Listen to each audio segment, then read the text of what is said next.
1992년 시골 어느 마을. 짧은 치마만 봐도 눈이 돌아가던 성이 금기시되던 그때 그 시절 이야기입니다. JTBC 주말 드라마 정숙한 세일즈 리뷰 시작.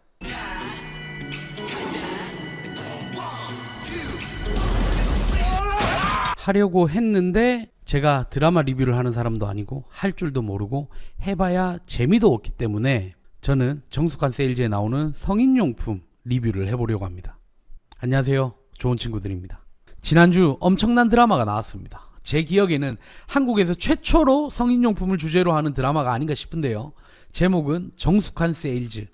성인용품이 나온다고 해서 야한 드라마 아니고요. 각자의 사정에 의해서 성인용품 판매에 뛰어든 4명의 판매 사원들의 이야기입니다. 시대 배경은 1992년이고요. 지금도 성인용품 판매한다고 하면 이상하게 보는데 1992년은 지금보다 수십 배는 더 심했을 겁니다. 포스터부터 보통이 아닙니다. 한 달 전쯤 예고편을 봤습니다. 저는 김소연 씨 팬이라서 김소연 나오는 드라마네 하고 봤는데 성인용품 판매 사원이라길래 깜짝 놀랐습니다. JTBC에서 이런 드라마를 만들었다고 말이 되나 싶었습니다. 우리나라는 아직 성인용품이 오픈이 된 나라가 아닙니다. 아무리 지역 메인가의 용품점들이 생겼다고 하지만 아직도 색안경을 끼고 보는 사업입니다. 아프리카 TV 같은 인터넷 방송국들, 그곳에서도 성인용품이 노출이 되면 운영자가 경고를 줍니다. 잠깐 나오는 건 괜찮지만 제품 홍보는 불가능합니다. 노출이 심한 플랫폼인 팝콘TV, 팬더TV 이런 곳들도 여자들 가슴은 까도 되고 엉덩이는 까도 되는데 성인용품이 노출이 되면 운영자가 떠서 방송을 못하게 합니다. 인터넷 방송국들도 이러는데 JTBC에서 성인용품 관련 드라마가 나온다는 게 저는 믿기지 않았습니다. 몇 달 전에 SNL 코리아에서 성인용품이 나온 적이 있습니다.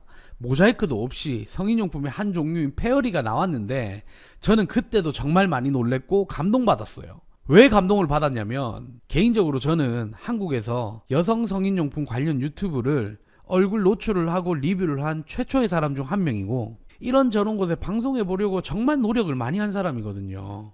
근데 아무것도 되지 않았습니다. 딱 한 곳 유튜브밖에 안 됐어요. 그리고 KBS에 성인용품 이야기를 가지고 방송에 나온 적도 있었기 때문에 저는 톱스타들이 나오는 방송에 성인용품이 나온다는 게 감동으로 다가오더라고요. 성인용품에 대한 인식이 조금은 변하지 않을까라는 기대감도 가지고 있고요.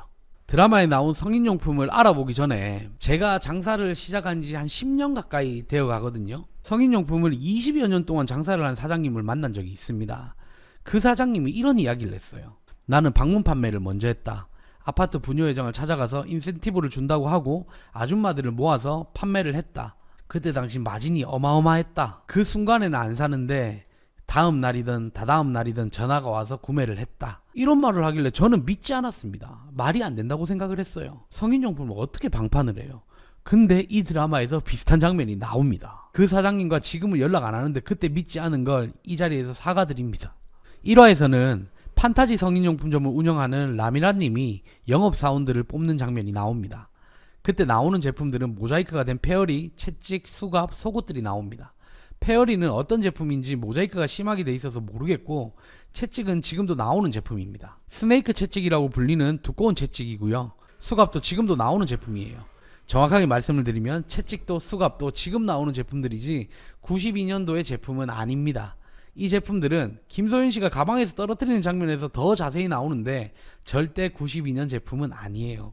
1화의 하이라이트 장면은 처음으로 방문 판매를 하는 장면입니다. 각종 속옷들이 나오는데 밑에 박음질이 안 된 것 같다고 하는 팬티가 나옵니다. 성인용품점에 있는 속옷들은 대부분 밑에 구멍이 뚫려져 있습니다. 구멍이 뚫려져 있거나 티 팬티거나 뭐 이상한 구슬이 달려 있거나 이런 팬티들밖에 안 팔아요. 속옷들은 과거나 지금이나 같을 거라 생각합니다. 그리고 한 제품이 나옵니다. 마이크냐, 마늘 빻는 절구냐, 마사지기냐, 많은 의견이 오가는 제품. 이 제품이 바로 페어리입니다. 정확한 명칭은 페어리라고 불리기도 하지만 완드 바이브레이터라고도 불립니다. 모자이크가 완벽하게 되어 있어서 확실히는 모르겠지만 92년도 제품은 절대 아닙니다. 그 당시 제품들은 전원 선이 달려져 있었습니다. 그리고 실리콘도 저렇게 좋은 실리콘이 아닌 플라스틱이나 합성 고무 같은 재질의 제품이었습니다. 딱 봐도 저 제품은 의료용 실리콘 제품의 USB 충전 제품입니다. 이 정도가 정숙한 세일즈 1화에 나온 성인용품의 전부입니다. 성인용품이 막 나오진 않았지만 이 정도 나오는 게 어딘가 싶습니다. 페어리에 대한 이야기를 조금 더 해보면 페어리는 이 드라마에서 말하는 마사지 기구가 맞습니다. 여성의 그곳에만 사용하는 제품이 아닙니다. 전신 마사지 기계가 맞아요. 다이소에 가시면 정말 비슷하게 생긴 마사지 기계도 팝니다. 성능은 정말 안 좋으니까 5,000원 아끼시기 바라고요. 2편의 성인용품이 나오면 또 성인용품 리뷰를 해보도록 하겠습니다. 감사합니다. 좋은 친구들이었습니다.